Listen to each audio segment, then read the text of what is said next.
Assalamualaikum warahmatullahi wabarakatuh.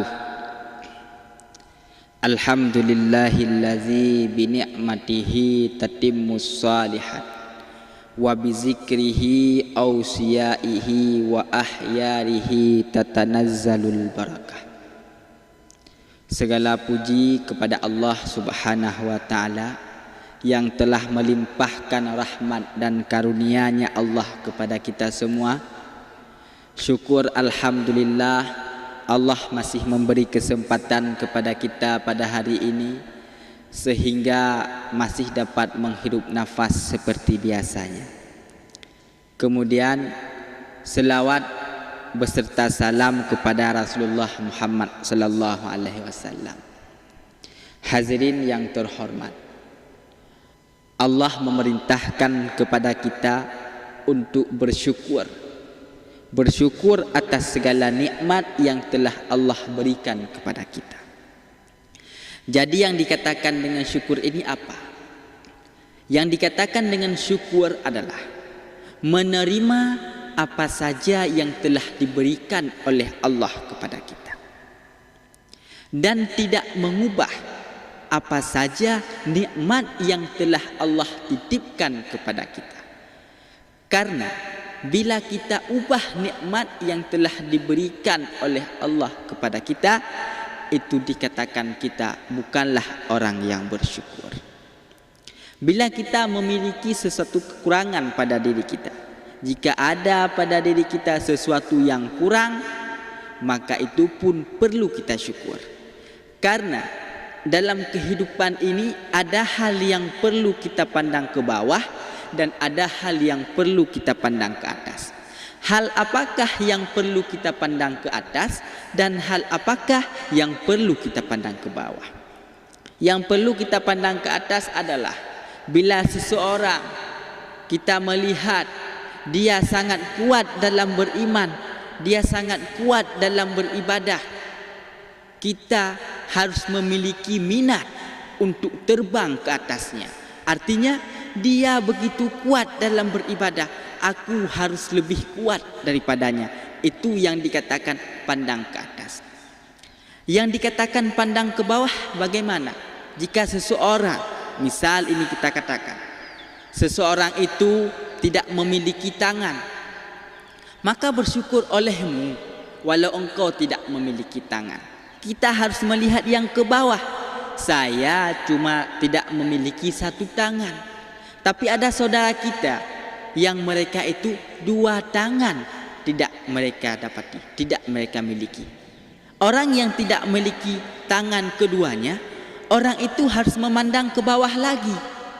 Saya juga harus bersyukur walaupun tidak ada tangan, tapi saya masih punya kaki. Ada tuh saudara saya yang kakinya cuma satu, yang kaki satu juga perlu bersyukur. Dia pandang ke bawah lagi, saya bersyukurlah punya kaki satu. Ada saudara kita yang kakinya tidak punya, tangannya tidak punya. Nah, yang di bawah itu pandang ke bawah lagi. Apa saja hal yang perlu dipandang? Yang perlu kita katakan adalah bersyukur kepada Allah Subhanahu wa ta'ala. Karena apa? Allah Ta'ala tidak pernah memandang kita lewat fisik. Allah tidak pernah memandang, oh dia itu kaya misal, oh dia itu tampan, oh dia itu cantik. Karena Allah tidak menjamin orang cantik dan tampan itu masuk surga, dan Allah juga tidak menjamin orang jelek itu masuk surga ataupun masuk neraka. Yang memandang hal tersebut adalah kita bisa masuk surga ataupun kita bisa masuk neraka. Yang memandang hal tersebut, yang Allah pandang daripada kita adalah iman dan takwa kita. Kita memiliki iman yang kokoh, kita memiliki iman yang kuat. Dengan iman yang kuat itulah, disitulah yang Allah pandang. Dengan banyak amal yang salehlah yang Allah pandang. Maka amal yang dipandang oleh Allah Subhanahu wa ta'ala, maka perlu kita syukuri apa saja yang telah Allah anugerahkan kepada kita. Jadi kita jangan berkecil hati di saat Allah memberi kepada kita serba kekurangan. Maka gunakan kekurangan itu untuk kelebihan. Karena tiap-tiap Allah menitipkan kepada kita kekurangan. Di balik kekurangan itu ada satu kelebihan yang tersimpan di dalamnya. Di balik kekurangan itu ada satu nikmat yang Allah berikan di belakang kekurangan tersebut. Maka bila Allah menitipkan kepada kita satu kelebihan, semisal Allah memberikan kepada kita wajah yang tampan ataupun wajah yang cantik, maka pergunakan wajah yang cantik itu kepada tempat-tempat yang baik. Jangan kita gunakan wajah yang tampan dan cantik itu hanya untuk menggoda saja.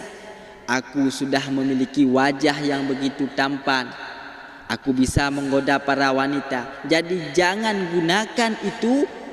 Jadi jangan gunakan ketampanan dan kecantikan itu kepada tempat-tempat yang demikian.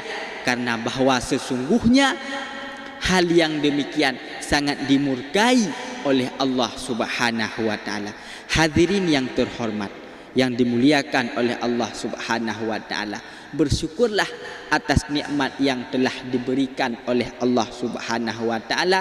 Karena apa saja yang telah diberikan oleh Allah taala kepada kita itu ada hikmahnya tersendiri, dan itu adalah hal yang terbaik menurut Allah Subhanahu wa taala. Dikala kita berdoa kepada Allah Subhanahu wa taala, ya Allah, jadikan olehmu aku sebagai orang yang kaya, Allah belum memberi, Allah tidak memberi kepada kita. Apakah Allah tidak mampu memberi hal tersebut kepada kita? Jawabannya bukan. Akan tetapi bila Allah memberi apa yang kita minta, diri kita ini tidak sanggup menerima. Bila kita mendoakan diri kita kaya, Allah tidak memberi kaya kepada kita.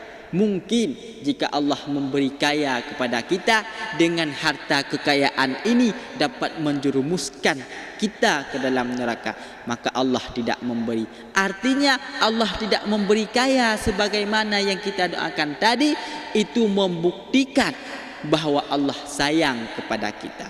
Akan tetapi jika Allah memberi harta kepada kita sebagaimana yang kita doakan tadi, ya Allah, kayakan olehmu akan aku, diberi oleh Allah kekayaan tersebut, sehingga dengan kekayaan tersebut dapat melalaikan diri kita. Itu satu murka Allah, itu satu laknat daripada Allah. Maka yang baiknya Allah tidak memberi harta kepada kita, maka bersyukurlah apa yang telah diberikan oleh Allah Subhanahu wa taala. Dan Allah akan memberi satu tempat yang layak nanti di dalam syurga kepada orang-orang yang bersyukur. Memang bersyukur ini adalah suatu kesabaran yang sangat mendalam. Kadang-kadang kita bersyukur ini adalah sesuatu hal yang sangat pahit. Tapi perlu kita sadari, di balik syukur yang pahit ada manisnya yang semanis madu. Maka oleh sebab itu, gunakan kesempatan yang telah diberikan oleh Allah Ta'ala sebagai rasa syukur kepada Allah Subhanahu wa Ta'ala. Cukuplah sekian, mudah-mudahan bermanfaat. Kekurangan dan kejanggalan saya mohon maaf yang sebesar-besarnya. Wabillahi taufik wal hidayah. Assalamualaikum warahmatullahi wabarakatuh.